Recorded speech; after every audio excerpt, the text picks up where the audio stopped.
سوال پوچھا گیا ہے کہ قرآن مجید کی تفسیر کے سیل میں جو تعبیری اختلاف ہے اس پر تکفیری رویے کے علماء کفر کے فتوے لگا دیتے ہیں، تو اس حوالے سے گائیڈ کرے کہ اصول تفسیر میں قرآن کی تعبیر میں کہاں تک گنجائش ہے اور کفر کا فتویٰ لگانے والے کر کیا رہے ہیں؟ یہ بڑی بدقسمتی ہے جی. میری ایک سیریز یوٹیوب پہ پڑی ہوئی ہے، علوم القرآن کی تدوین 9. 200 سال پہلے 250 سال پہلے حضرت شاہ ولی اللہ نے آخری دفعہ علوم القرآن کی تدوین کی. علوم القرآن وہ فن ہے جس کے ذریعے ہم نے قرآن سے اخذ اور استنباط کرنا ہے. 200 سال پہلے کی سواری آپ استعمال نہیں کرتے، 200 سال پہلے کا لباس بھی آپ استعمال نہیں کرتے، 200 سال پہلے کا طریقہ تکلم بھی آپ استعمال نہیں کرتے، لیکن قرآن جیسی پروگریسو کتاب سے آپ نے اخذ اور استنباط کے لیے، اور اس جدید دور میں اخذ و استنباط کے لیے 200 سال پرانا اصول رکھا ہوا ہے، اس پر آگے کام نہیں ہوا. تو لہٰذا علوم القرآن کی جو تدوین 9 ہے، ایک تو اس کی ضرورت ہے، دوسرا اس بات کو سمجھنے کی ضرورت ہے کہ نص اور متن کا براہ راست کیا حکم ہے اور تعبیر کیا ہے. ایک ہے انڈرسٹینڈنگ، پرسیپشن. قرآن سے میں کوئی بات سمجھتا ہوں تو ہم کیا کرتے ہیں، جو سمجھتے ہیں ہم یہ نہیں بتاتے لوگوں کو کہ یہ قرآن کی فلاں آیت کا میرا فہم ہے، یعنی فلاں آیت سے میں یہ سمجھا ہوں. ہم کہتے ہیں قرآن یہ کہتا ہے عرف عام میں، اس سے لوگ یہی مطلب لے لیتے ہیں.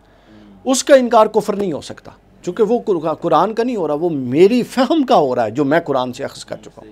وہ میری پرسیپشن کا ہو رہا ہے، تو میری پرسیپشن تو حجت نہیں ہے. کسی کی پرسیپشن حجت نہیں ہے، صحابہ اکرام کی پرسیپشن بھی حجت نہیں ہے. حجت صرف اللہ کا اور رسول صلی اللہ علیہ وسلم کی پرسیپشن ہے جو قرآن و سنت میں بیان ہوئی ہے.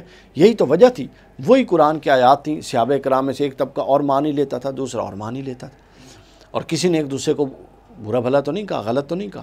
تو یہ پرسیپشن کا انکار ہے. پرسیپشنز کے انکار پہ تکفیر کا دروازہ ہمارے یہاں کھلا ہی اسی پہ. ایک دوسرے کے نقطۂ نظر کو انڈرسٹینڈ نہیں کرتا، یہ اس سے اختلاف رکھتا ہے، تو وہ نقطۂ نظر قرآن و سنت نہیں ہے، وہ قرآن و سنت کی ایک تعبیر ہے. اس تعبیر سے آپ اختلاف کر لیں. یہ چیز طریقہ کار ہے وسعت دینے سے متعلق. ہمیں وسیع ہونا چاہیے اور ہمیں یہ سمجھنا چاہیے کہ ہر شے خود قرآن و سنت نہیں، بلکہ قرآن و سنت سے ماخوذ جو چیزیں ہوتی ہیں، ہاں جو براہ راست قرآن و سنت ہو وہاں تو یہ بات آتی ہے. جہاں قرآن و سنت کی پرسیپشن ہو اور اس کی انڈرسٹینڈنگ اور اس کی تعبیر ہو، وہاں پھر آپ کو تعبیر ہی کی سطح کا چیز رکھنا چاہیے، تعبیر سے اوپر نہیں جانا چاہیے.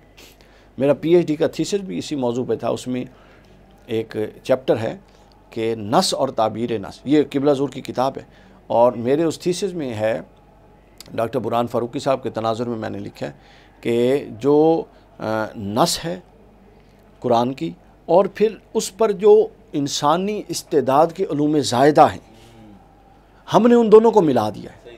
ایک علم بالوحی ہے جو بالکل وحی علم دیتی ہے، اور ایک ہے انسانی استعداد کے علم جو ہم نے سارے بنائے ہیں. مثلا اخلاق لے لیں، وہی اخلاق کو ڈسکس کرتی ہے کہ اخلاق کی اصلاح کیسے ہو، اخلاق کا بگاڑ ٹھیک کیسے ہو، اخلاق کا بگاڑ آتا کیسے ہے.